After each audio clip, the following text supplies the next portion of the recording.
नमस्कार साथियों, आज है 18 जून और आज हम रानी लक्ष्मीबाई, झांसी की रानी लक्ष्मीबाई की जयंती के बारे में बात करेंगे। क्योंकि 1857 की जो पहली क्रांति थी उसमें इन्होंने बहुत बड़ी भूमिका निभाई और अंग्रेज़ों की ओर से तो ये भी कहा गया कि यही एक ऐसी व्यक्ति थी जो भारतीय सेना में मर्दों की तरह लड़ी थी। प्रारंभिक जीवन की बात की जाए तो इनका मूल नाम मणिकर्णिका तांबे था और विवाह के बाद इनका नाम रानी लक्ष्मीबाई पड़ा। जन्म 19 नवंबर 1828 को वाराणसी उत्तर प्रदेश में हुआ। पिता का नाम मोरोपंत तांबे था और माता का नाम भागीरथी बाई था। रानी लक्ष्मीबाई के बचपन की बात की जाए तो बचपन से ही बहुत ही कुशाग्र बुद्धि की थी। साथ में घुड़सवारी तलवारबाजी की बड़ी शौकीन मानी जाती थी। मणिकर्णिका को बचपन में घर में मनु के नाम से पुकारा जाता था और जैसा कि मैंने बताया कि बचपन से ही ये घुड़सवारी तलवारबाजी करने में, युद्ध कौशल में इनकी बड़ी रुचि थी और झांसी के दरबार में रहकर अपने पिता के साथ इन्होंने शस्त्र विद्या सीखी।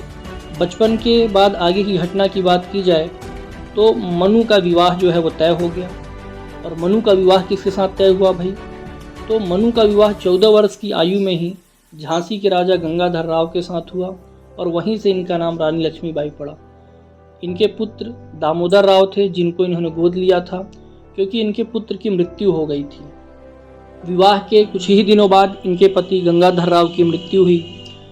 मृत्यु होने के बाद दत्तक पुत्र को राजा बना करके लक्ष्मीबाई शासन कर रही थी और इसी समय भारत में अंग्रेजों का कब्जा धीरे धीरे बढ़ रहा था और जो नए गवर्नर जनरल बनकर के आए उस समय लॉर्ड डलहौजी, उनकी एक पॉलिसी थी डिक्टोरियन ऑफ लैप्स या डलहौजी की हड़प नीति।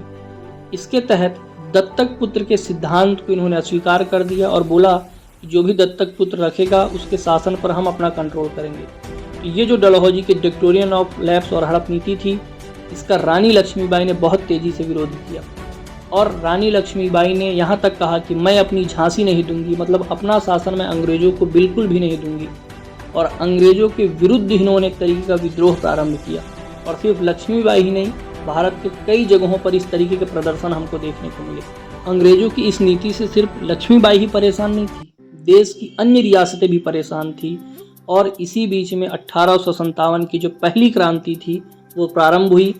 रानी लक्ष्मीबाई ने अपनी वीरता का प्रदर्शन किया, आसपास की जो रियासतें थी इन सबको संगठित किया और इनके साथ मिल करके अंग्रेजों का विरोध किया और इतना विरोध किया कि अंग्रेजों की सेना इनसे बहुत ज़्यादा परेशान हो गई थी।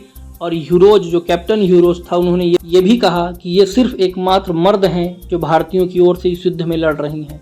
आगे सुभद्रा कुमारी चौहान की जो कविता है जो इस क्रांति के ऊपर बनी कि चमक उठी सन 57 की वह तलवार पुरानी थी, बुंदेले हर बोलो के मुख हमने सुनी कहानी थी, खूब लड़ी मर्दानी वो तो झांसी वाली रानी थी। तो ये कविता भी हमें बड़ी प्रेरणा देती हैं और ऐसे महान योद्धा का आज जयंती है 18 जून 1858 को। कोटा के सराय ग्वालियर मध्य प्रदेश के पास ये वीर गति को प्राप्त थी। ऐसे योद्धा को मेरा सत नमन है, सत प्रणाम है। ऐसे ही प्रेरणादायक वीडियो के लिए और जानकारी के लिए हमारे चैनल को लाइक करें, सब्सक्राइब करें, शेयर करें, ज़्यादा से ज़्यादा लोगों तक पहुँचाएँ। धन्यवाद।